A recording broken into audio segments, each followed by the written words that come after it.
Bonjour tout le monde, ici Pauline Arrigui, bienvenue sur le podcast Fleurs Furieuses. Je ne reviendrai pas à la maison tant que tu n'accepteras pas de me genrer au féminin.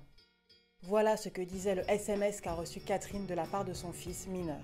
Catherine est infirmière en psychiatrie à Lyon. En novembre 2021, son fils de 16 ans, Fugue, part s'installer chez des amis de la famille et déclare à ses parents qu'il est trans et qu'il faut désormais l'appeler par un prénom féminin.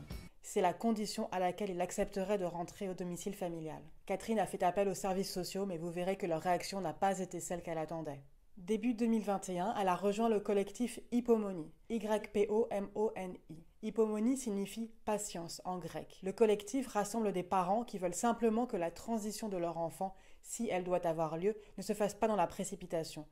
Ils demandent à ce que ces jeunes soient suivis et traités sur le plan psychothérapeutique, que l'on n'ignore pas leur psychopathologie lorsqu'on prend la décision de leur administrer des hormones de entre guillemets affirmation de genre. Ces personnes ne revendiquent rien d'autre que l'exploration des causes qui peuvent amener un enfant ou adolescent à rejeter sa propre identité. Catherine fait un travail de veille sur la médicalisation rapide des transitions de genre d'enfants et d'adolescents et sur l'influence de ce qu'elle nomme une idéologie sur les institutions françaises. Elle a accepté de raconter son histoire au micro de Fleurs Furieuses et je l'en remercie.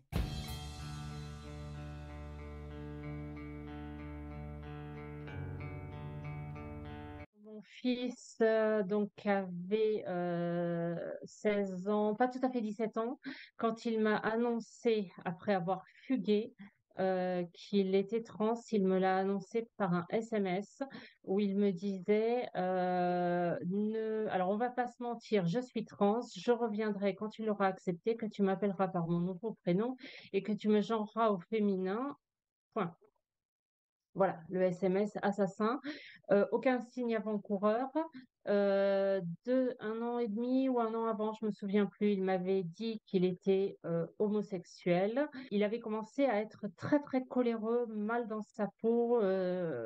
Moi, j'ai soupçonné une dépression. J'ai emmené voir mon médecin traitant qui l'a mis sous antidépresseurs. Voilà, il l'a mis sous antidépresseurs. Et là, j'avais pris un rendez-vous au CMP, mais qui était longtemps après. Et puis la situation s'est dégradée sans qu'il ne me dise qu'il avait ses idées dans la tête, mais il restait dans le noir, il venait plus manger, il était agressif pour un oui, pour un non. C'était une période vraiment très compliquée pour lui et pour nous. Et jusqu'au jour où une énorme colère, pas du tout liée à la transidentité, hein, pas du tout, sur un thème politique. Il m'attaquait beaucoup sur mes positions de droite et un thème politique et il est parti en claquant la porte et en m'insultant. Donc là, j'ai pensé qu'il était allé chez il m'a dit, je pars chez Elliot. Donc, il avait l'habitude, hein, c'était un ami chez qui il allait régulièrement, de son groupe d'amis d'enfants précoces. Il était dans une classe pour enfants précoces depuis la sixième et un petit groupe très, très, très fermé, huit enfants, 8 garçons. Et les parents, nous, étions très amis de notre côté. On était délégués des parents d'élèves, on a fait plein de trucs ensemble, voilà. Donc, il est parti. Et c'est là, au bout de 3 jours, quand même, j'ai envoyé un message à la maman qui m'a dit oui, oui, il passe le week-end avec nous, pas de problème. Bon, il a besoin d'un peu de recul. Bon, ok. Et puis, la réception de ce message, et là, j'ai fait une chute de plusieurs étages. J'ai appelé donc ma copine, celle que je croyais être ma copine, qui m'a dit, écoute, je sais ce que tu vis, nous, on l'a vécu depuis 2 ans, mais tu vas voir, ça va s'arranger, il est juste trans, il y a des solutions, il y a un suivi, tu verras.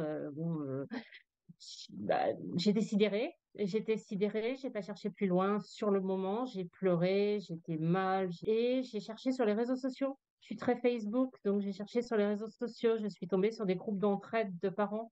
Et Excusez-moi, là, on vous disait que vous étiez très très mal d'entendre que votre fils était transgenre. Il y a des parents qui ne voient pas ça comme un problème. En fait, de la même façon que vous n'avez pas trouvé que c'était grave que votre fils soit homosexuel.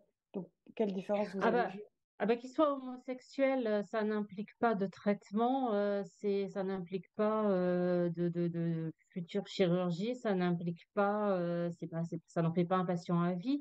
J'ai été en contact avec une des responsables de la Miviludes qui m'a dit mais madame, on alerte, on alerte.